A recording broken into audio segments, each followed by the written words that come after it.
朋友们，大家好，欢迎大家来到天津卫视大型情感节目《爱情保卫战》。接下来呢，我们来有请今天来到节目组求助的2组嘉宾登场，欢迎他们。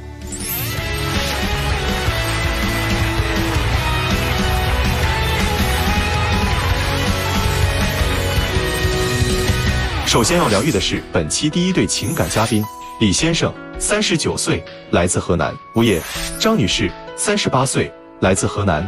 老师，他们究竟遇到了怎样的情感困惑？如何评价对方？烂好人，不懂拒绝，还拎不清，情绪化，不近人情，想一出是一出。你觉得你们现在最大的问题是什么？他对谁都好，就唯独不考虑我的感受。我想要孩子，可他一直都不同意。我们俩现在这种情况，要孩子跟着我们一起喝西北风嘛。这话虽然不多，但是听出了核心的最大的矛盾啊！女生觉得是男的对谁都好，唯独对自己不好；男生现在最大的诉求是想要孩子，但是女生觉得条件不够。那咱们2个人就从头说一说啊，你们2个人现在是结婚多长时间啊？7年了。7年。当初是怎么认识的呢？当初是亲戚介绍认识的。我们一共前后见了3次面就领证结婚。3次面？对。多少时间？也就差不多5个月吧，5个月之内只见了3次面，包含领证，3次面我们就结婚了。对，说实话，现在闪的后悔吗？后悔，后悔，也后悔啊。那看来这俩人这一肚子的委屈都挺多的啊。那谁先说？我先说吧。今天呢是我要来的，我马上就40了，我和他结婚都7年了，想要个孩子，可是他呢一直不同意。然后小孩要看他自己实际情况呀，他现在工作没一个稳定的工作。家里欠了一堆的外债，全是找亲戚朋友借的。然后这边呢，只要是他家里边一个电话，就直接失联了。这样怎么要小孩呀？有了小孩谁来带呀？我妈可以看呀。如果不是你妈妈，你怎么可能到现在为止连个正经工作都没有呀？我看我妈有错吗？孝敬有错吗？来，这太乱了啊！咱们从头说啊。你在那个录音里面说，好像男生是什么，就是对谁都好，唯独对您不好。这你能举几个具体事例吗？之前呢，他是有一个同事，然后找他借钱，当时呢他根本就没有钱，然后他就在我不知情的情况下呢，把我们住的房子给抵了，贷出来60、70万，直接把这钱借给人家了。最后这个人也跑了，钱也打水漂了。人家不是还了钱了吗？他还了吗？一共60、70万，最后才还了10几万，剩下的钱不都是我找亲戚朋友借的吗？借完钱之后，现在全都欠亲戚朋友的钱。当时我同事我们在一块儿，然后关系也不错。他家里有点困难，然后看着挺可怜的，他多次找我，想让我帮忙。我就想着是，帮他一下吧。他缓过来就把钱还我了，没想到后边弄成这样。早知道我也不会把钱借给他了。所以这事儿确实是这女生觉得生气，我们都理解。还有一次就是之前他在单位的时候，因为他这个人吧，就是一个烂好人，只要有人找他帮忙，他什么忙他都会帮。那不是我人缘好吗？公司同事有什么事都愿意找我。那是你人缘好吗？那就是别人觉得你是一个老实人，特别好欺负才这么对你。我们之前呢，就是他单位给他做一个特别重要的项目，让他着手负责。这个时候呢，就是他有一个同事让他去帮忙。他倒好，先给这同事帮忙，然后才去做公司这个项目。结果项目延期了，导致整个公司呢赔了一大笔钱。然后赔了一大笔钱之后呢，刚好赶上公司裁员，就直接把他给开了。工作没了，这还能再找吗？你忙着回家做大孝子去了。之前呢，就是他家里边打电话说他父亲母亲都生病了，病情特别严重。他家里是兄弟俩，他接完电话之后直接就回去了，一句话就没给我留。突然就连续2个月就失联了，一条信息都没有。父母生病我着急嘛，什么叫消失了？我是知道，那你这么大一个人了，中途突然就那么长时间不管不顾，一句话也没有。最起码你走的时候你要把我这边安顿好了，什么都不管。你又不是3岁小孩，你又是成年人了，这基本的生活自己又能自理。那我现在是结婚了，不是没有结婚。我遇到问题，我是不是第一时间需要你来帮我解决？那我又联系不上你，那你觉得我现在结婚有什么价值，有什么意义？我还结什么婚？哎，那你的公公婆婆生病了，你没跟着一起回去照顾一下、看一看吗？我这边还要工作。还有一次啊，就是他家这边啊有一个亲戚，就因为我婆婆身体不好，就介绍去云南那边有一个老中医。他家里边呢就让他开车过去。当时呢，他本来在这边找工作，给到他一个就是入职申请，差不多就是要求他1个礼拜之内就办理入职。当时他也跟我说了这个情况，然后我就跟他讲，我说你现在就是快速先开车去，把你妈妈跟弟弟先接到云南，就让你弟弟在那边先帮忙照顾。这边呢，他家里边有一个堂哥，堂哥呢帮忙过去开车，把他妈妈跟弟弟接过来。他堂哥也是同意的，他也跟我说的好好的。结果呢，他妈妈就是非让他全程就陪着他。因为怎么说呢，我是家里老大，这个事情呢，肯定也是我来做比较合适。那后来公司就因为他现在这个工作态度，直接又把他给开了。今天我们也有一段录音啊，采访了一下他的亲弟弟，咱们一起听一下弟弟说了一些什么，好不好？我妈现在呢是脑梗后遗症加那个糖尿病，这俩病呢在一块反正挺费钱嘞。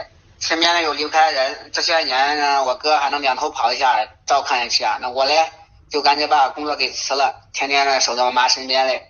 按理说呢这些事情呢都是儿媳妇做来的。可我们呢，从来都没要求嫂子这些的，就是希望他能多理解我哥。结果呢，他还天天给我哥吵嘴。我今年都37了，还没结婚，也还没对象嘞。就我们家的经济情况呢，估计结婚都费劲。延续香火这事呢，就能靠我哥嫂子他们了。我妈身体好的情况时候，也想天天都想抱孙子呢。结果呢，给我哥嫂子他们说了，我嫂子呢一直也不同意。你说他这不是诚心想我们家绝后吗？再说我嫂子来我们家这么多年，也没伺候我爸妈，又不想给我们家生个孩子，我们家都对他都没别的啥要求，就生孩子这个是一个事情，他也不同意，是不是有点太说不过去了？听完这段录音采访还挺不是滋味的哈。那你弟弟也把工作辞了，那他靠啥生活呢？就是靠我这边有时候干点兼职，给他家里汇点生活费啊、医药费啊，是这些。所以这个女生是犹豫不决，说要不要孩子这个问题，对吧？现在这个情况就要不了孩子呀。这个经济情况很困难了，已经养这几个大人。对呀，自己这个经济状况都不允许，怎么要这个孩子？要一个小孩，他从开始出生，开始检查、孕检，包括营养、乱七八糟、吃喝拉撒，甚至慢慢长大了上学，这都要花钱的呀。没错，哎，那男生你没想过这些问题吗？我也考虑到，我想的是，因为我俩年纪大了，你不能再拖了。他是不能再拖了，可是生下来怎么养啊？我现在也是在一边找一边干兼职嘛，我也是在。你还只是兼职，兼职就意味什么呢？它是不稳定的。对。但是这一家上上下下的、老老小小的，都是需要稳定的收入的，所以咱都别一根筋想一件事儿，好不好？咱们全面去想所有的事儿，统筹一下。行，而且他有些时候还特别的拎不清，就是说遇到什么事儿之后吧，本来他就不太会拒绝别人，我这边就想着帮他拒绝人，然后到最后还落得我里外不是人。怎么了？他之前呢是有一个同学，然后就是来北京这边找工作，半夜快11点的时候就给他打电话，说我现在到北京大兴机场了，你快速过来接我一下吧。当时太晚了，我就不放心啊，我就跟他一起，而且他这个同学已经跟我们说好了，因为我们现在住在武清嘛，就说我们开车先把他接到武清，他说可以的。谁知道走路走到一半的时候，突然他这个同学就说不行，我现在必须去昌平我弟弟租的房子里。我的天啊！从大兴机场到昌平，一个南边一个对呀，我们第二天早上6、7点钟要起来赶早班，根本就没有时间，也休息不好。他天天晚上回来都11点多了，我就直接拒绝他同学，我就说你或者先跟我们过来回武清，明天白天有时间你再回，怎么说都不行。他倒好，根本就不站在我这边。你理论归理论，你别跟人家吵啊！你跟你说话不能好好说吗？你当时你怎么说的？你说你下车吧，我们送不了。当时把我同学气得脸色都变了，他同学都要下车了，你。能这么搞吗？我同学当时那他当时明明都知道你现在这实际情况，知道你晚上熬夜加班，早上还要早起，他还要这样对你。还有什么事儿是你觉得？还有就是他那个同学吧，他另外有一个同学在河北那边有一个商铺，然后呢回老家了，就让他开车去取钥匙，晚上11点多回来，然后从这边开车到河北去取钥匙，永清那边，取完钥匙呢之后就接二连三给他打电话，他是想把那商铺租出去嘛，只要有人看店面就给他打电话，让他开车去给人开门，开到河北去啊？是的。有一次我们本来就订好位子准备去吃饭，他同学又给他打电话，我就直接拿着电话我跟他说，我说我们去不了，你找别人去吧。他倒好，他直接跟他同学说我小心眼，说我不善解人意，还把我说了。不合适啊！你想人家之前帮过咱们。不，哎，你就是个中介，你还得收个中介费呢，对不对啊？对，他就觉得欠人家，其实之前也根本就没欠过。当时大学也是一个宿舍的，所以说就想着帮他送个钥匙。太不近人情了你。哎呦我的天哪！要都像您这么不是近人情，大家都别活了。同学都过的生活自己了，都没朋友了。现在。那我想问一下，就是你有什么事儿求到了你的这些同学和朋友呢？就是之前我们结婚的时候，当时呢就是拍完那婚纱照特别大，不太方便。然后他同学呢当时有车就在附近，就跟他同学打电话让同学帮忙。最后呢也没怎么帮上忙，还是我们自己找的车发的物流发回去。然后他就觉得欠人家，就觉得不好意思，然后就给人家这么帮忙。啊，我以为欠了一多大人情啊！我的天哪！不是兄弟，你没欠人家钱吧？没有。哎，还有啥事儿啊，姑娘？还有就是他们家装修，我之前一直以为他就是遇到什么事儿了之后就是不知道拒绝别人，谁知道他们一家人都是这样。本来呢，我们新房子装修，当时呢我们两个也特别忙，在上班的时候就觉得说没有时间嘛，就想着找一个专门的施工团队啊，包工包料，这样省时省力。然后呢，他这边他爸爸认识一个邻居，邻居之前就跟他爸爸打个招呼说，如果你们家装修的时候就来找我，这个样的话我可以给你就是性价比最高，然后就让这个邻居来帮忙。结果帮忙之后呢，本来3个月的工期，硬是用了小半年，这个就不算什么了。谁知道装完了之后呢，那房屋就防水没有做好，把楼下那个墙壁就是那个漆嘛就脱落，而且还有那个把人家那柜子什么全部就是损坏的就不成形了，包括我们家住的那什么抽油烟机也根本就不起作用。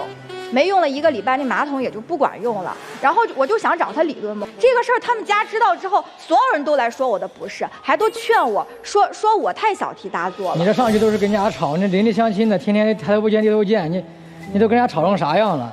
有点小事一点就着，并且那太情绪化。想一出是一出的。您这肚子里也委屈不少，您说说吧，您对自己的妻子，你觉得哪儿有不满意的地方？其实那段时间也不是我没有工作。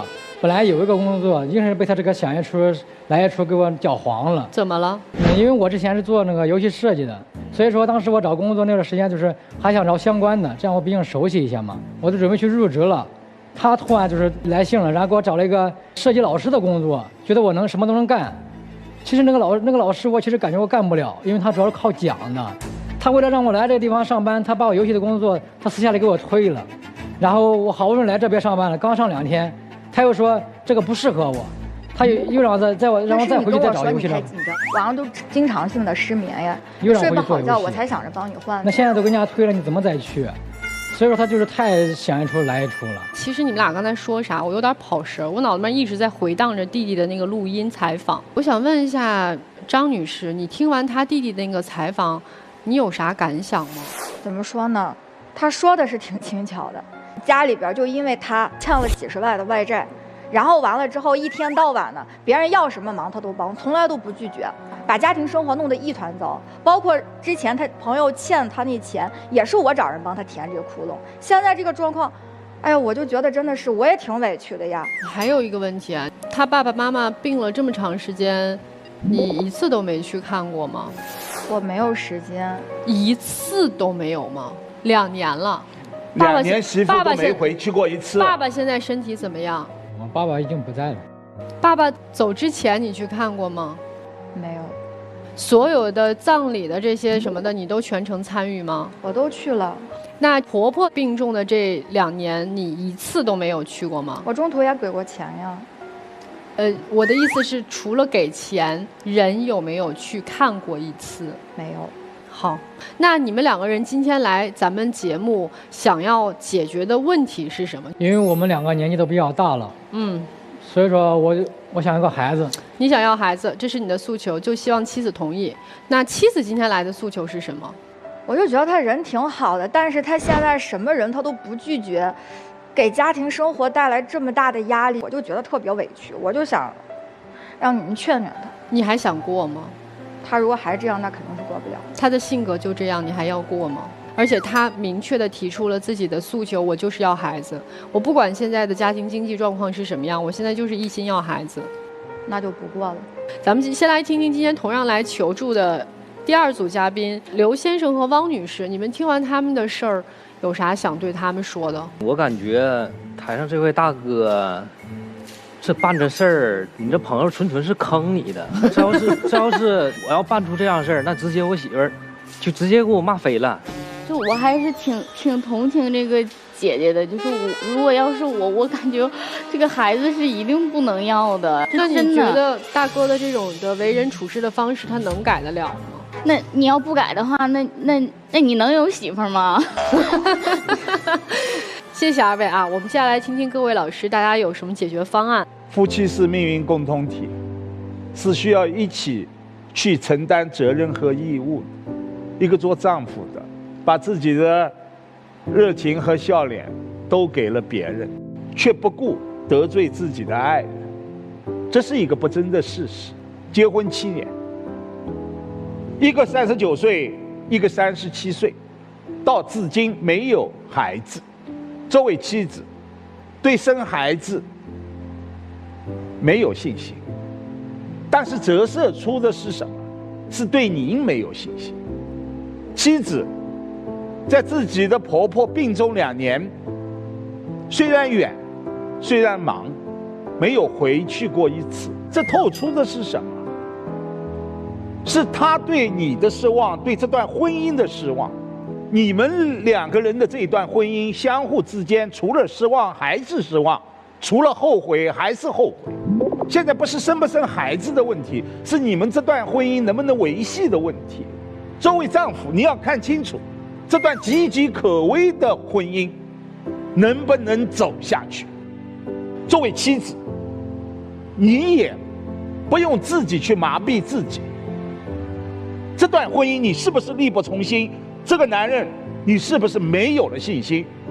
如果真没有了，我们不妨2个人坦坦荡荡说明白。张女士是吧？啊，我给您总结啊，4个字：风险很大。李先生，我觉得他胆儿真的很大，他居然在背着你把你们的房子，在你不知情的情况下去抵押，并且如此大额的钱去借给别人，您完全不知道。像您所述，他有一个老好人啊，做好事儿也没有任何的成本。那我认为，你未来可能你的风险，你们的夫妻共同债务会很多。关于你这个生育权的问题啊，我从律师的角度来说，是平等的，你可以不同意，你可以考虑到家庭因素、生活环境、经济条件，都可以。那么男方，我想跟您说的是，如果说您的这种状态，您真的考虑清楚要孩子吗？您要孩子的目的只是为了传宗接代，或者我为了老人，那你有没有想到孩子是无辜的？而且我明确的可以告诉你，关于生育权的问题虽然是平等的，但是根据我国妇女保护法的相关法律规定，对妇女是侧重有一定的保护的。所以我觉得你对于生孩子的问题，你考虑清楚。我希望你们2位先考虑一下未来的生活上可能产生的风险，包括法律风险，啊，也包括你们的经济能力，再决定你们要不要继续走下去。好，谢谢王律师啊。如果大家想要更多了解我们的王一水律师呢，现在有一个特别简单的方式，就是大家可以打开微信搜索关注泽鑫律师事务所的公众号，回复爱情保卫战，就可以有机会获得免费咨询的一次机会啊。我想揭开2个真相，第一个真相叫做孝，第2个真相其实也跟孝有关，就是关于您弟弟失业回家照顾母亲这件事儿。首先，我觉得现在很多的人打着孝的旗号，在做生活的逃避者。什么意思呢？我孝顺，我得照顾我爹妈呀，所以我不能工作啊。如果你弟弟真的孝顺你妈，他不应该指着你这个哥哥来给他们生活费。这就是接下来的第2个真相。你弟弟到底是因为找不到工作，还是因为真的需要每天24小时的伺候你妈妈？作为一个儿子，如果24小时的伺候妈妈，他需要帮妈妈端屎倒尿，他需要帮妈妈擦洗身体，他方便吗？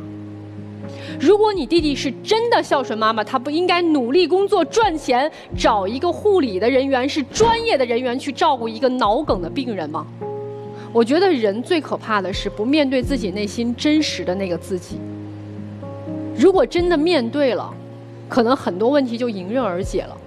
如果你们一味的做缩头乌龟，我做生活的逃避者，然后我打着一个幌子，我需要一个非常漂亮的外衣去当我的遮羞布的话，那我觉得这个对你们身边所有的人都不公平，尤其是你已经结了婚了，有了家庭。这就是接下来我要说到的下一个问题。在家庭关系当中，夫妻关系永远是第一位，其次排在第2位的叫做儿女关系，排在第3位的才是父母关系。这样一个家庭它才能和睦，只有夫妻关系好了，孩子才会幸福，父母才会安心。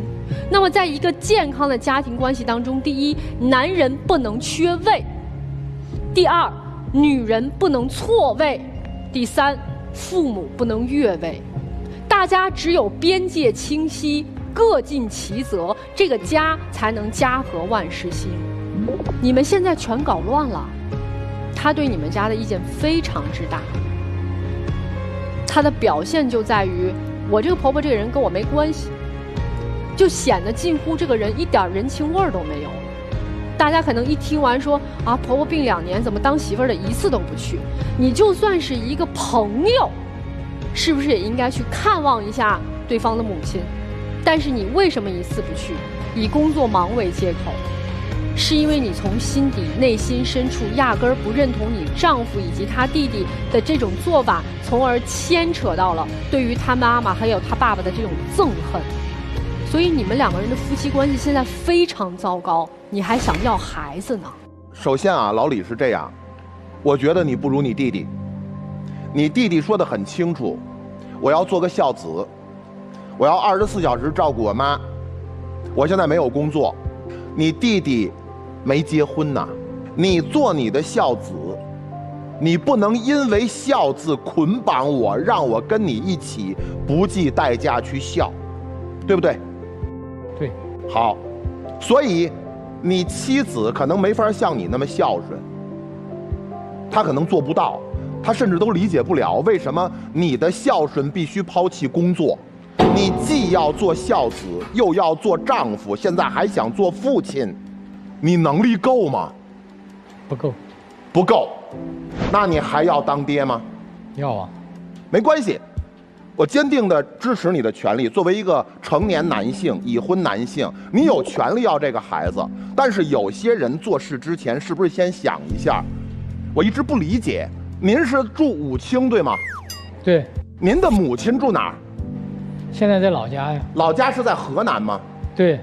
从河南到云南看病必须开车去，一个老人家病了，从河南到云南，得走公路，得让儿子开车送，不怕晕车呀？那油钱贵还是高铁票贵啊？所以这是为什么？就是一个基本逻辑，我一直考虑不明白这事儿是怎么想的。你就不怕自己的老母亲颠沛流离吗？所以那半年到底干嘛去了？反正弟弟跟哥一条心，你让弟弟电话录音里怎么说他就怎么说，咱们就当那半年真的是去云南了吧。要孩子是为了满足母亲的要求，还是你的要求？主要是我的。你告诉我，你和弟弟谁更适合？如果必须一个人，你和弟弟讨论过这个问题吗？讨论的结果就是我弟现在先看嘛。对，你应该干什么？我工作上班啊，赚钱。对，你这么做了吗？你把弟弟都给害了。第二，如果说你照顾老母，让弟弟去工作，是不是对于你们兄弟来说是更合适的？因为你弟弟比你有更需要工作的这份需求，因为他还没有结婚，你至少还有一个有工作的妻子在帮衬着你这个小家，对吧？对，说的对。你决策失败。我告诉你一个我认为的一个事实，虽然你的老婆并没有去照顾你的母亲和父亲，但她尽到了她的职责，一起举债，一起把自己家用也给到你的母亲，对不对？也同意甭管是事先同意还是事后同意，也认可了你去辞去工作照顾母亲这件事实，他在挣钱，对吗？对。所以我们不能说他没有尽到儿媳妇的责任。接下来，你交那些朋友做一个烂好人，你交到了是什么？你交到了一群白眼狼，他们一点儿也不尊重你，你里外不是个人哦。你现在还敢去跟自己妻子，现在唯一的家里这个支柱，再说生个孩子吧，那是你应该去做的。拜托，你有没有动脑想想啊？你今年39，对吧？像一个孩子一样无知，那就是太自私了，你太自以为是了。你以为所有的事情你都能去做一个正确的决定，但实则上你是错误百出。所以如果你还珍惜这个家，如果你知道你错了，拜托，第一，不要提出生孩子这个要求，至少现在是完全不适合的。第二，把很多决定权交给妻子吧，好不好？这样才救你们这个家，救你们这个大家的唯一的办法。好，接下来我们跟第二组嘉宾交换一下位置，你们坐那儿也好好想一想刚才各位老师说的话，好不好？谢谢各位老师，谢谢你们，谢谢你们。来，我们请交换位置，谢谢。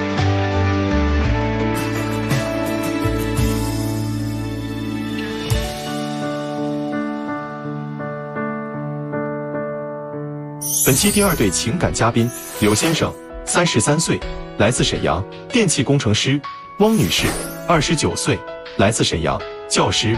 那么，他们又遇到了怎样的情感困惑？感情中最大的问题，他不实在，他跟我就不是一条心。他太强势了，我天天只能围着他转。感情中的地位平等吗？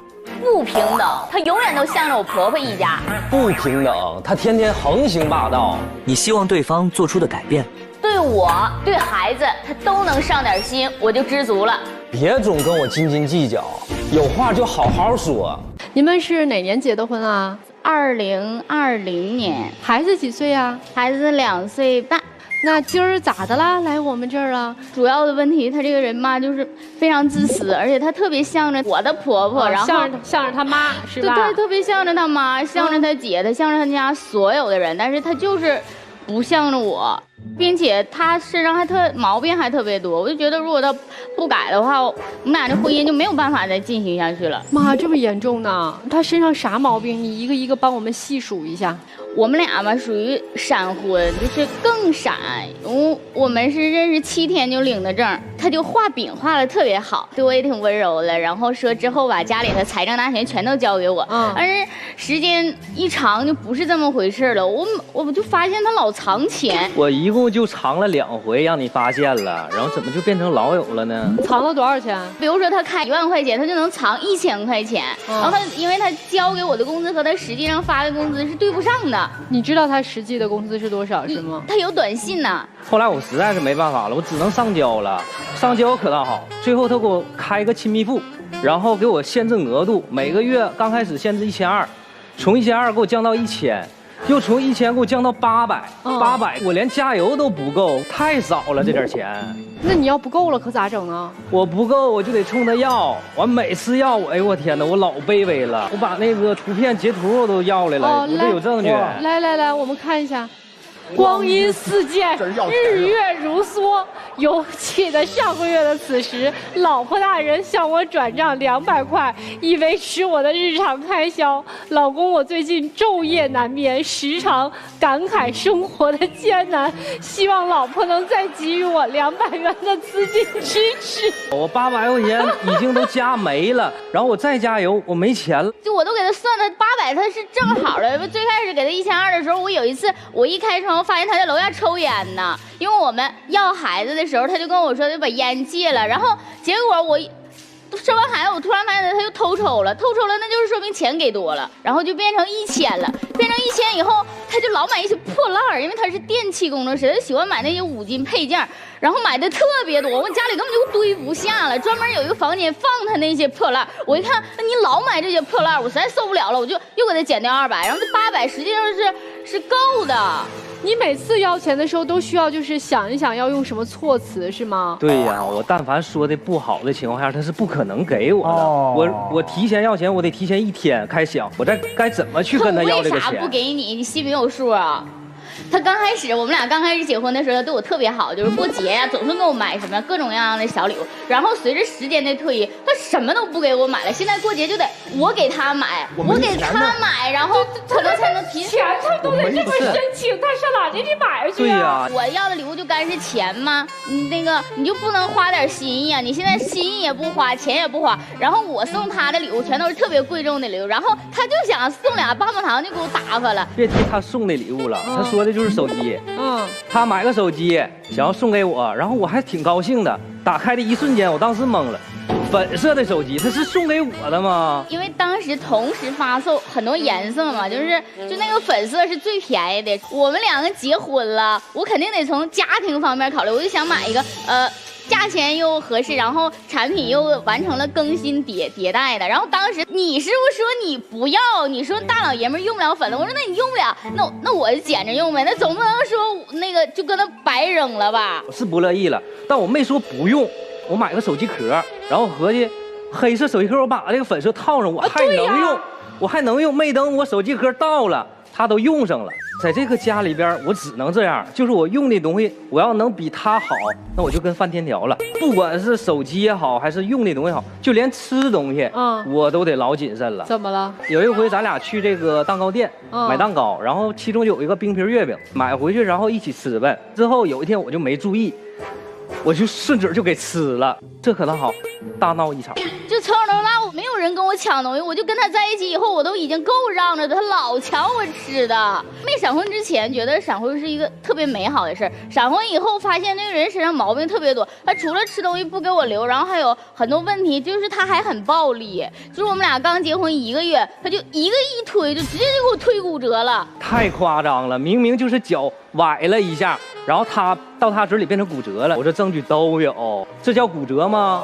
哦呦，太厉害了！哎呦，我这个脚现在能看出骨折吗？这是他刚开始照的，完后期都肿得老高了。哎，不是你去骨科医院，医生给你下的诊断就是骨折吗？都没拍片子，摸一摸说没事啊，小姑娘回家去吧。这个点你问我，这是稍微蹭了一下以后皮外伤，医生也没给你下诊断说骨折，你为什么要栽赃他给你弄骨折了呢？跟我妈说的。哎呀，你跟你妈说，你跟你妈妈说，你不是在挑拨你们2个人之间的关系吗？就所以说很多事儿他都很夸张，你先别说你这个脚了，他有一回给我前胸挠的全是血淋的。他不出去喝酒，我说你别出去了呗，完了他非得要出去。那你出去喝完酒回来，你就老实回来睡觉呗，不得回来耍酒疯，就非得赖着我。我最烦别人就在我身上，就赖着我就使劲一推，我就因为美甲，咔嚓就给他挠出血了。挠出血以后，他就生气了，他就跑了。我给他打电话他不接，他玩失踪，我就报警，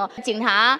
就上天台，就是我们家那个楼上的那个天台，给他找着。完，警察还说我，警察说他都喝多了，你还跟他记个？他要是一没想开从楼上跳下去，你咋整？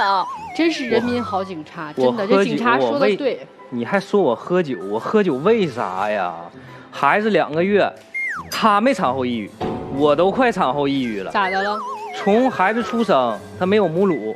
然后找个开奶师，开奶师来到我家，我不可能单独给他2个人关到一个屋吧？本身他就生完孩子之后特别敏感，然后我就在屋里安慰安慰他，然后问问开奶师平时怎么能让他多下奶呀，吃什么东西啊，注点什么意呀，这可倒好，他又不干了。你那个时候你为什么不问问那个开奶师怎么才能让就是我爱人的身体恢复的怎么能快一点，然后你就合计怎么才能让他成为一个更好的奶牛？我不问他怎么开奶，我问他，我说这个高楼大厦怎么建设起来的，他会吗？所以你问完之后他怎么了？他就直接给我骂出去了，说你赶紧给我滚，别说话了。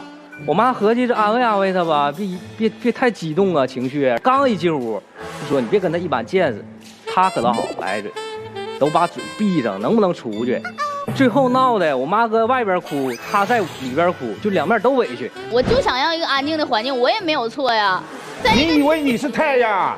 整个世界都要围着你转的。就是我别的时候不是太阳，当时我觉得应该是太阳。头1个月，母乳到最后也没开出来，那赖我呀！然后咋整啊？你找人不行孩子喂奶粉的情况下，他就知道呼呼大睡，晚上起夜得4、5趟。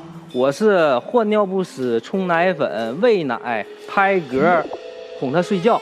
我刚躺下半个小时，马上孩子又醒了，又叫了，我再来一遍这个流程。我剖腹产，我跟他躺着，我刚开完刀，第2天我就回到家了。然后你要求我陪着你下地冲奶喂孩子，那你伸点手也行啊，反正就是在这个家，我做好了，他不说，他也不夸我。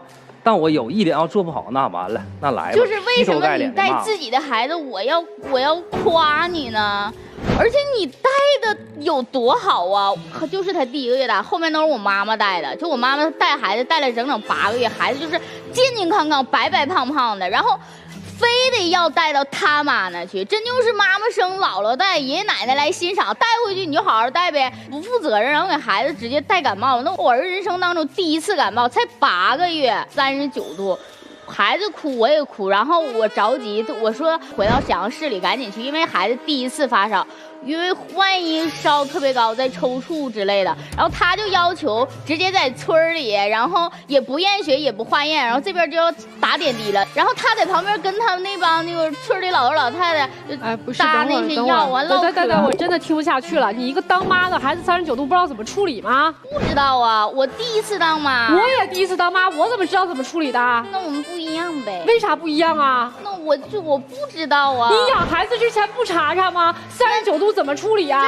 这39度怎么处理？是不是也得去医院处理啊？我也不能自己处理啊。万一你不得先在家降温吗？你不降下来，孩子才容易抽搐呢。但是那个情况下，在我不知道的情况下，我寻求医院的帮助，我也没毛病，对不对？没错，就赶紧去沈阳。但是他不去，他就听他妈说的。他怎么说？他说他和他姐小时候就是在这个村卫生所过来的。他确实是这么过来的呀。但是养猪都科学喂养了，人我怎么不还能8个月的孩子不化验直接就扎针？你说的都对，最后去沈阳了吗？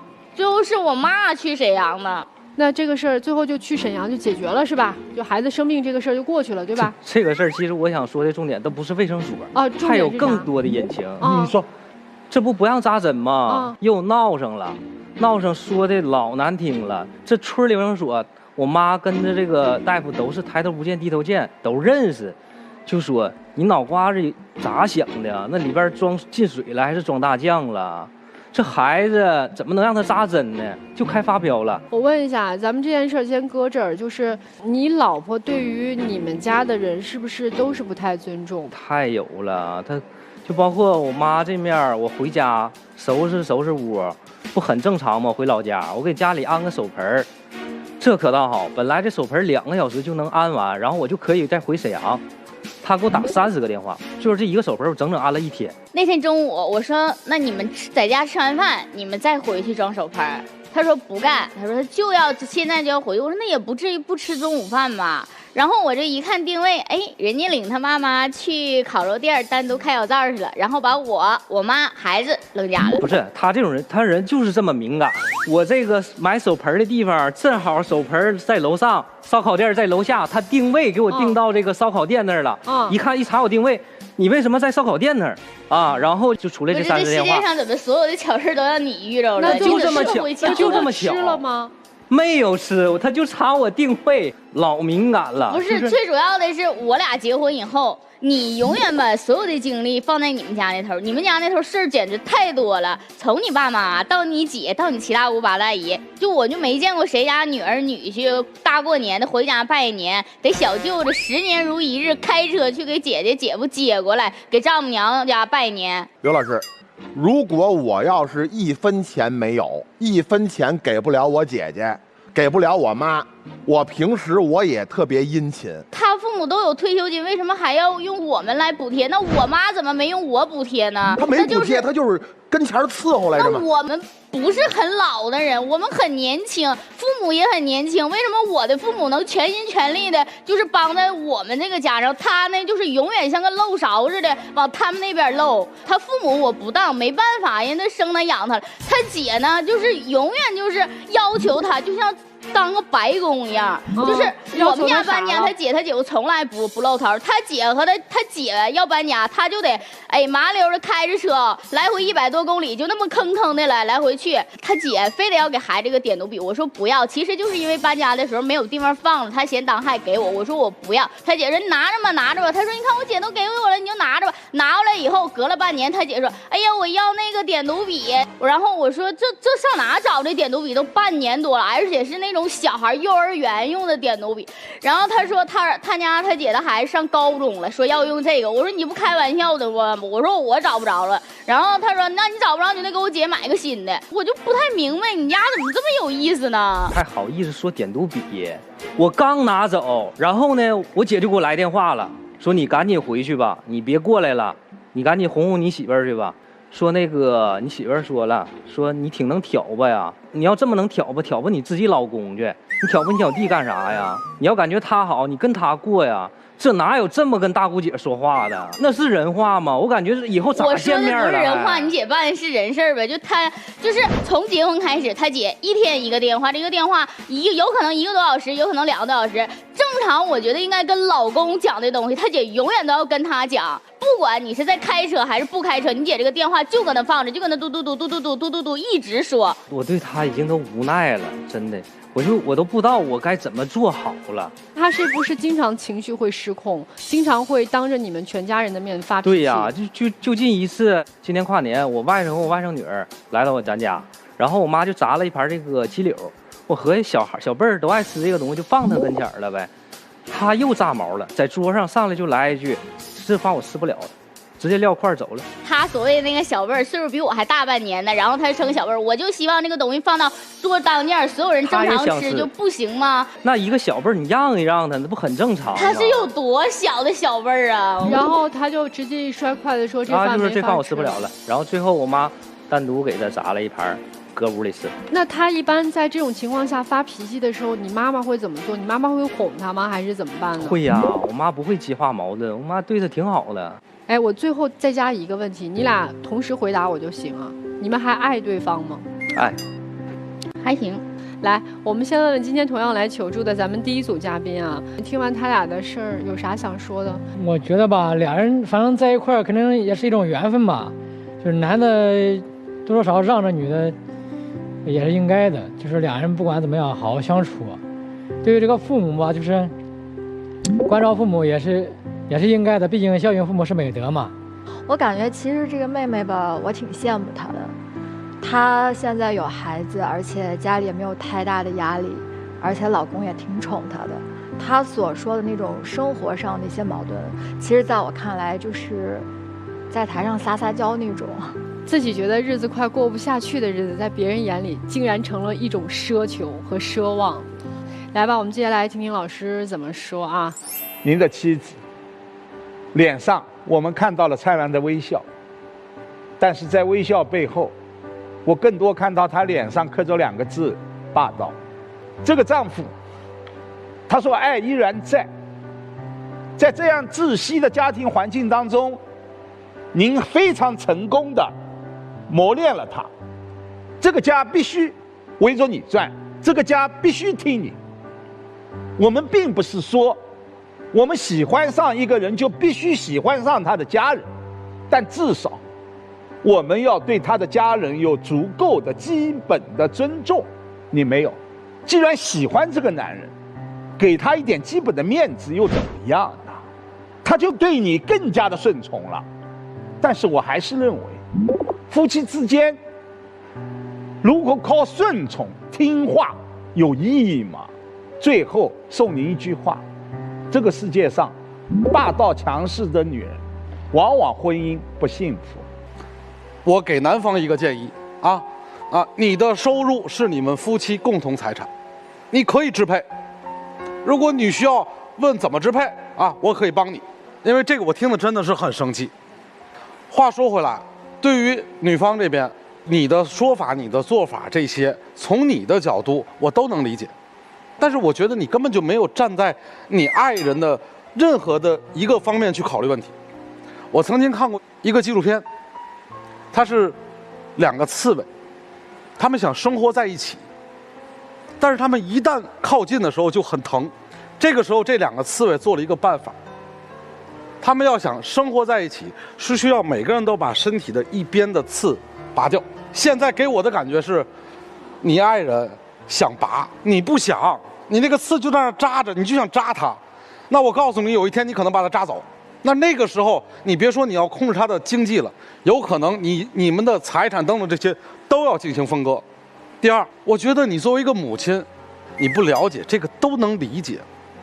可是我想跟你说的是，从孩子出生到现在，你错过了很多很多未来可以怀念的画面，因为你没经历。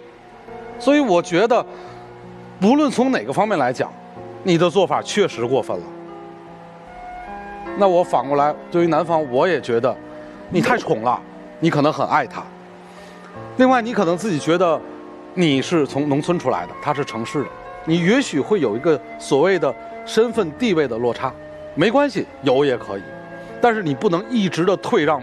我觉得你要实现第一步，就是在今天这个事儿结束之后，如果你们未来还想在一起，你先跟谈他经济独立的问题，啊，并不是说我钱都要你自己，没有必要去藏这小金库，你不如好好跟他谈一下经济独立的问题，你们怎么分配你们的共同的收入的问题。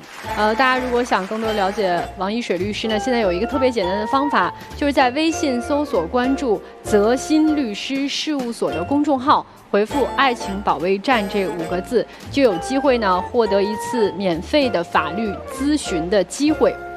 我可能有一些话会刺痛你，但是刺痛你，其实我是希望你能成长。首先第一点，你为什么会闪婚？因为你压根儿一开始没有去了解这个男人他的家庭情况是什么样，你只是被他的颜值所吸引，嫁给了你以为的爱情。然后当你真正走进婚姻，开始柴米油盐酱醋茶的时候，发现糟糕了，你发现了你们门不当户不对，你发现了他的家里面有7大姑8大姨，爸爸妈妈姐姐需要他照顾，你发现了你们2个家庭悬殊，所以你打从心底没有看上这个男人，你看上的只是他这张皮而已，你瞧不起他以及他的家庭，因为你刚才那些所有种种的表现会让别人觉得你是一个没有家教的人，这是最基本的素养。因为不管怎么样，你再瞧不起一个人，你不能对你的长辈破口大骂。我知道你现在日子过不下去了，因为你发现这是个大坑，因为你觉得你一直在吃亏，因为你现在觉得我就是下嫁了，所以我为什么要把他所有的钱全部看得这么紧？我不能再吃亏了。你以为他的妈妈和姐姐真的怕你吗？不，他的妈妈和姐姐只是怕自己的儿子和弟弟难过，没有任何一个男人能接受得了你这个脾气，你知道吗？他现在在全部包容、小心翼翼地捧着你，把你捧上这个皇后的位置的时候，其实是在害你。因为有一天，当没有人能受得了你这个脾气的时候，就是你摔得最惨的时候，那个时候他可以转身而走，你就已经离不开他了。我这努力劝自己半天，哎呀，雷鸣啊，你可别生气。对比一下，结婚23年了，我看着你，我发现我媳妇儿对我真好。我跟你说，哎呦，您这受多大委屈啊！我现在觉得我自己真的好幸福，我们都在比啊，所以我不生气。你看啊，人呐可以高调，人的每一份高调都有价格，不一定什么时候付代价。所以我就跟您说一件什么事儿呢？2岁半，如果父母出现点什么变化，原则上孩子随母，多大岁数就得尊重孩子自己意见了。咱问一下律师，8岁，哎，8岁，还有6年啊，还有不到6年，不到6年。人在有竞争优势的时候，一定要给自己多留条路，不能把自己做到众叛亲离。有些事儿是积累的。你的丈夫刚才说他太压榨我了，但是他现在呢，希望他的小家美满幸福，希望他的独生子父母双全，咱们一家三口加上爷爷奶奶加上姑姑，咱们一起往前走，这是他现在的期待，所以他很服从。行了，我说完了，二位现在呢阖家美满，稍微调整调整，多幸福啊！2岁半小男孩，现在应该是2岁半，现在也应该能叫妈妈，能叫爸爸，能叫爷爷奶奶，能叫姑姑了，慢慢说话越来越多了。为了他，咱也得给自己的婚姻留条后路。你被大家保护得太好了，妹妹，咱在家里头，爸妈惯着你没问题，但是出来，人家惯你，可能有一段时间，但是一定不是一辈子。你再想一件事情，一个家之所以能够幸福，我觉得你现在感觉到很幸福，因为大家都惯着你。但如果一个家只有一个人感到幸福，而其他人不开心，这个家不可能幸福下去的。真正幸福是每个人都会发自内心的笑，关系是平等的。其实我看到你跟老公之间那个微信沟通啊，我觉得挺温馨的，挺好的。老公说那些话，让我透着幸福。真正能够把控这个家，真正做到强势那个强者呀，反而会低头。就像我跟我们家媳妇儿也说，领导怎么样，钱都给领导，钱你管，你来分配。但实则上，我是我们家的顶梁柱，我是我老婆我的领导的依靠，我懂，他也懂。但这小两口他要有个默契呀。你别真以为自己是高高在上的了，人说几句好听的，持续对你甜蜜，你就真觉得自己必须要压着人家。你所有都是人家给的，可以给就可以收回，收回时你可受不了。我们所以呢，身在福中我们要知福啊，珍惜吧，妹妹。那接下来的时间呢，就请两组嘉宾回到我们的门后，想一想，我们待会儿是否要出来。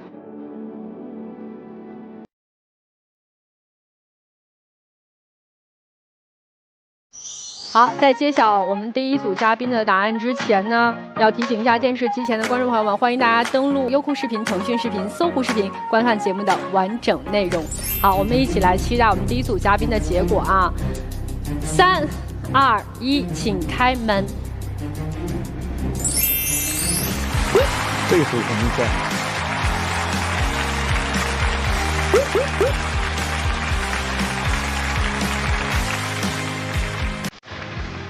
出来有什么感悟，或者说想明白的一些事儿吗？就是要顾好现在嘛，因为毕竟我俩确实，还要继续，所以说当前顾好现在的最重要。那孩子的事儿呢？孩子的事儿等时机成熟的时候再考虑。其实要不要孩子的主动权是握在您手里。如果你改变了，让他看到信心了，水到渠成。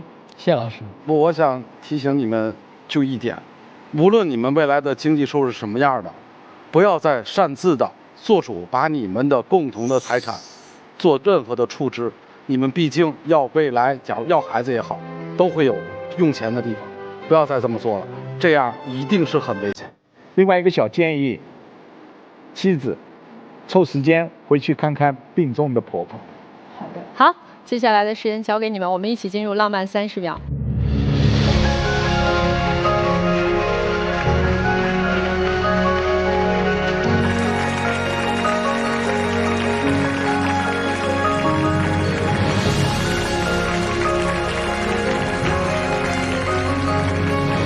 好啦，请亮灯。这一个拥抱啊，让多少的女人都流下了激动的泪水。对，没事，好好抱抱老婆，好不好？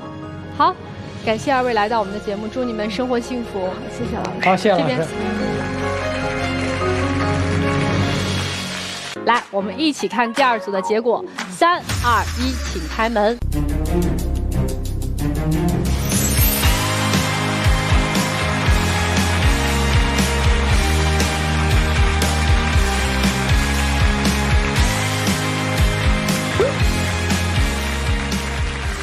那个我改。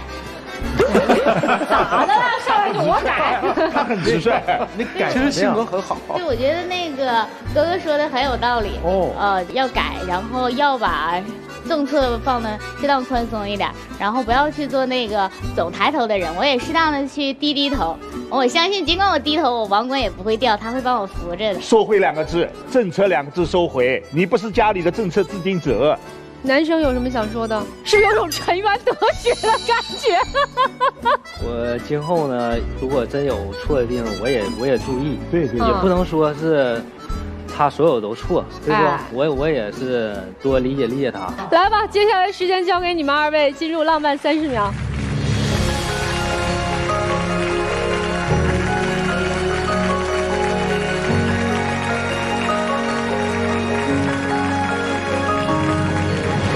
好啦，请亮灯吧。这位妻子，你小鸟依人的时候特别美。你多温柔的样子啊！以后保持这样样子，他会对你更好的啊。好了，祝福你们俩，祝你俩幸福，谢谢。谢谢各位老师。好了，这边走。好。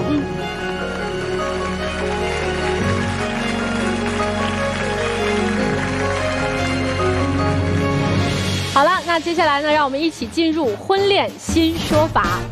来自抖音网友的提问，他说丈夫出轨，我在网上曝光第三者照片、基本信息和聊天记录，然后我被对方告了侵权和赔偿，我觉得自己很冤，我该如何维权？关于网友提到这个问题，对方以相关的法律规定《民法典》第1024条和1032条起诉网友侵害隐私权，并得以赔偿。本案当中呢，我们认为网友很有可能会败诉的。那么网友是如何能够维护自己的权益呢？你要考虑你的丈夫和对方在交往过程当中有没有资金往来，有没有你的丈夫以夫妻共同财产转账给对方。如果有这个行为，那么你可以要求对方返还相关的夫妻共同财产。好了，我们这一期大型保卫战呢就是这样了，非常感谢大家的收看和陪伴，我们下期再见。